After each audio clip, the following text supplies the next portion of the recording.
आपल्यासोबत चांबळेगावचे पोलीस पाटील आहेत सन्माननीय सदानंदजी पाटील। तर ही आपली ग्रामदैवतांची जी परंपरा आहे रंगपंचमी निमित्त, ही किती वर्षांची परंपरा आहे ना, काय सांगाल त्याबाबत? साधारणतः ती 100 वर्षापूर्वी असेल ती परंपरा। Okay okay okay. आणि आता किती सोंग काढली जातात? 4 सोंग काढली जातात आणि रात्री जागरणाचा कार्यक्रम होतो। पण कसा काय एकंदर म्हणजे चांगले एकदम व्यवस्थित आणि शिस्तीमध्ये सगळा कार्यक्रम पार पडतो गाव आणि संपूर्ण गाव त्याच्यामध्ये सहभाग होतो। धन्यवाद।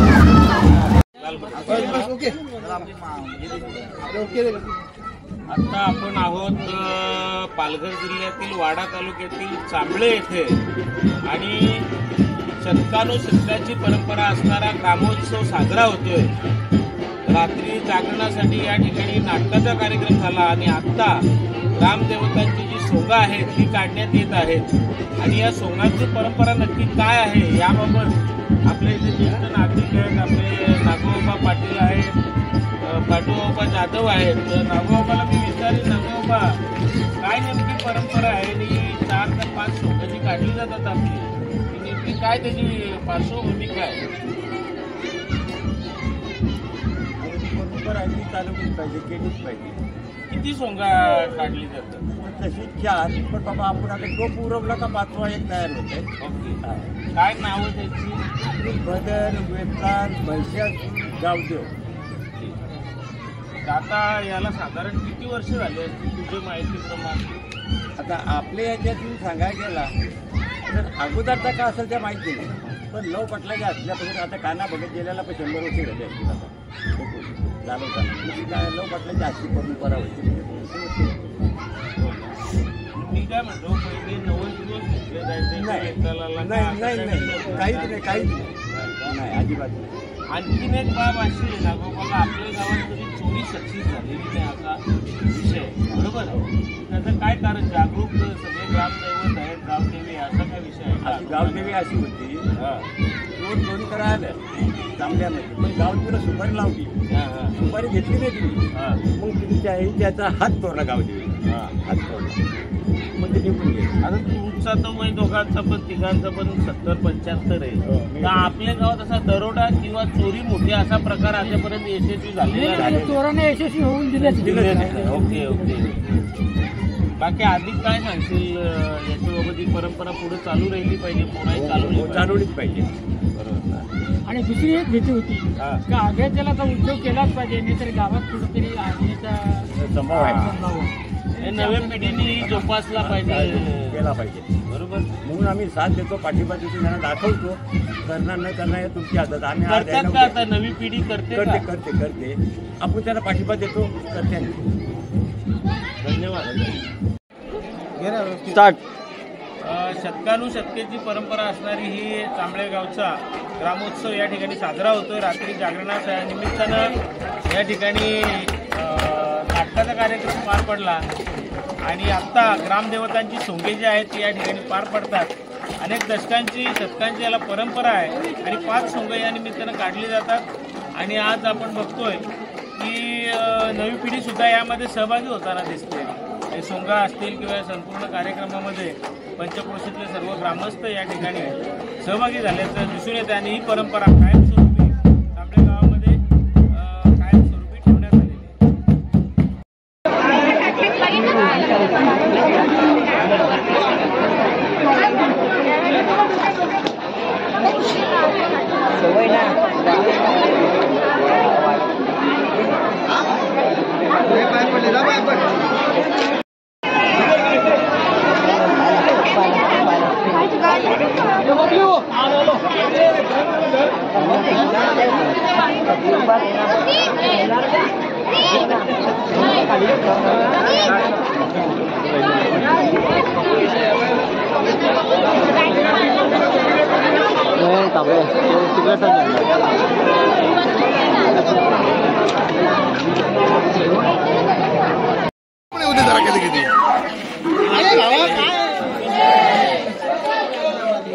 स्लो केला का जरा नाही?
आलं पाहिजे.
संदेश पाटील आणि कैलास शेलार आहेत. आपण नुकताच बघितलं की ज्येष्ठ नागरिकांनी ही परंपरा कशी आहे ती सांगितलीत. आता नवी पिढी तुम्ही चालवणार का, कसं काय, काय म्हणणं आहे तुमचं? 100% आता आम्ही पुढं परंपरा सतत चालू ठेवणार आहेत.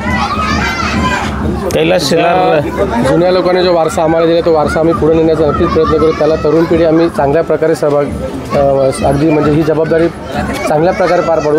चांबळे गावाचं वैशिष्ट्य म्हणजे चारही दिशांना 4 दैवत आहे. पूर्वेला जो वेताल आपण बघितलं त्याचं वेतालाचं मंदिर पूर्व दिशेला, गावाच्या पश्चिमेला जागरूक असं गावदेवी देवस्थान, उत्तरेला आपण जो वाघैया देव असं म्हणतोय प्रत्येक गावाचे जे ग्रामदेवतांपैकी, आणि दक्षिण दिशेला आमचा ग्रामदेवता चेडो, आणि मध्ये गावाच्या मध्ये जागरूक देवस्थान खूप असं नावाजलेलं मारुती मंदिर चांबळे गावचं. असं आमच्या गावाला चांगलं म्हणजे चांगली हे नैसर्गिक देणगी लाभली आमच्या गाव.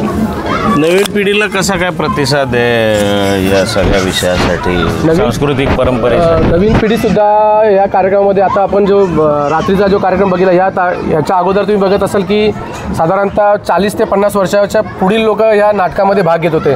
परंतु आता जर बघितलं असेल तुम्ही तर एक 20-25 वर्षाची ही पिढी या कार्यक्रमामध्ये सहभागी. म्हणजे नक्कीच तरुणांना त्या जे ज्येष्ठांनी दिलेलं जे हे आहे ते वारसा पुढं चालवण्याचा खूप म्हणजे एक परंपरा जी आपली आहे ती आपण परंपरा पुढे नेण्याचा नक्कीच तरुण पिढी प्रयत्न करते. ज्याला गावच्या परंपरेविषयी माहिती आहे, आणि जे ज्येष्ठ नागरिक म्हणजे पोलीस पाटील असतील, सरपंच, उपसरपंच, आपल्यासारखे मार्गदर्शक अशा यांनी मार्गदर्शन केल्याप्रमाणे करून आणि ही परंपरा नक्कीच नेऊ अशी आम्हाला आम्ही. ज्याप्रमाणे आपण सांगितलं की नाटकामध्ये तरुण पिढीचा सहभाग चांगला आहे, तसा ग्रामदेवतांची जी सोंग आहे याच्यासाठी, ती सोंग घेण्यासाठी किंवा इतर सर्व याच्यासाठी नवी पिढी पुढे येते का असं दिसतंय का? याच्या ही ग्रामदेवतांची सोंग जे आपण आता म्हणाला त्यामध्ये सुद्धा या अगोदर किमान 50 गाठलेली लोक सोंग घेत होती, यामध्ये पात्र घेत होते. सोंग म्हणजे पात्र. परंतु आता जर बघाल तुम्ही या आता थोड्या वेळात जे आपले पात्र निघतील या पात्रांमध्ये तुम्ही बघाल तर किमान काही मुलं 25 वर्षाची, काही 30 वर्षाची अशी म्हणजे तरुण पिढीने त्याच्यात सुद्धा परंपरा की फक्त नाटकापुरताच मर्यादित न राहता त्या लोकांनी ग्रामदेवतांचे सोंग घेण्यापासून की आम्ही घेतोय त्याच्यामध्ये त्यांनी हे केलेलं आहे. हा इथं आपण बघतोय म्हणजे अतिशय हा विषय आकर्षणाचा असतो. महिषासूर हे पात्र जे असतं ते तर हा नेमका काय विषय आहे किंवा महिषासूर पात्र कसं काय असतं काय आहे तर याच्याविषयी माहिती द्या. महिषासुराविषयी सांगायचं, महिषासूर हा एक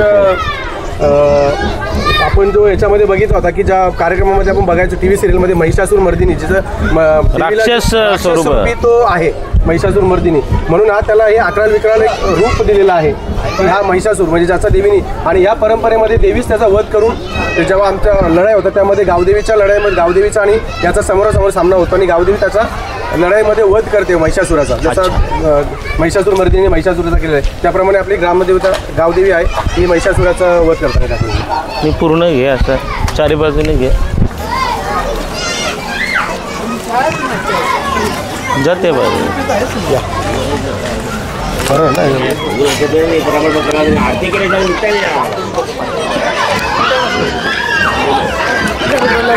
का कोणी